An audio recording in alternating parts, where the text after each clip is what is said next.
ডাকসু নির্বাচন জয়ী হয়েই ভিপি সাদিক কায়েম সবার আগে হাসপাতালে ছুটে গিয়েছিলেন সাবেক ভিপি নুরুল হক নূরকে দেখতে। অথচ সেই নুরই কিনা সুযোগ পেলেই ভিপি সাদিক কায়েম এবং ছাত্র শিবিরকে বাজেভাবে আক্রমণ করছেন। ডাকসু নির্বাচনের আগেও ছাত্র শিবিরকে নিয়ে নেতিবাচক মন্তব্য করেছিলেন ভিপি নূর। তারই ধারাবাহিকতায় সম্প্রতিও তিনি বলেছেন, ছাত্র শিবির নাকি ৫০০ থেকে ১,০০০ টাকায় ভোট কিনে ছাত্র সংসদ নির্বাচনগুলোতে বিজয়ী হয়েছে। নুরুল হক নূর বলেন, ছাত্রদল ও শিবির নানা বাস্তবতায় এতদিন ক্যাম্পাসে যেতে পারত না, প্রকাশ্যে পরিচয়ও দিত না। শিবির তো একেবারে নিষিদ্ধ ছিল, তবুও সব বিশ্ববিদ্যালয়ে তাদের জয় জয়কার। এটা তার কাছে রহস্যজনক।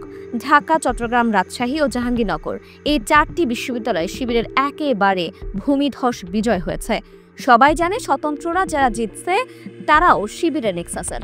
তাহলে প্রশ্ন হচ্ছে, বিশ্ববিদ্যালয়ের উচ্চশিক্ষিত তরুণরা কেন তাদের ভোট দিল?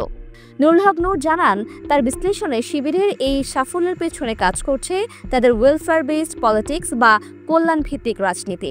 তারা ছাত্রদের নানা সুবিধা দেয়। অনেকে বলছেন, কিছু হাসপাতালে শিবির এমন চুক্তি করেছে যেখানে সদস্যদের পরিবার খুব কম খরচে চিকিৎসা নিতে পারে। সুবিধার বিনিময়ে ভোট দেওয়া প্রসঙ্গে নূর বলেন, আমরা যে তরুণদের নিয়ে স্বপ্ন দেখি, যে তরুণদের নিয়ে এগিয়ে যেতে চাই পরিবর্তনের দিকে। গ্রামে আমরা দেখি ৫০০ থেকে ১,০০০ টাকায় মানুষ ভোট দিয়ে দেয় আরেকজনকে, বাছ বিচার করে না। সেটা জনসচেতনতার অভাব, যার ফলে অযোগ্য মানুষ সংসদে চলে আসে, নেতৃত্বে চলে আসে। তাদের উচ্চশিক্ষিত তরুণরা তো তাই করছে।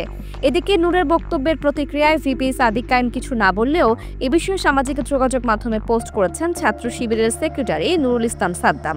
ওই পোস্টে তিনি লেখেন, বিশ্ববিদ্যালয়ের শিক্ষার্থীরা নাকি ৫০০ থেকে ১,০০০ টাকায় ভোট বিক্রি করেছে। এ প্রজন্মকে চিনতে ভুল করেছ। তোমরা টাকার কাছে বিক্রি হতে পারো, কিন্তু এই প্রজন্ম উচ্ছিষ্ট ভোগ করে না।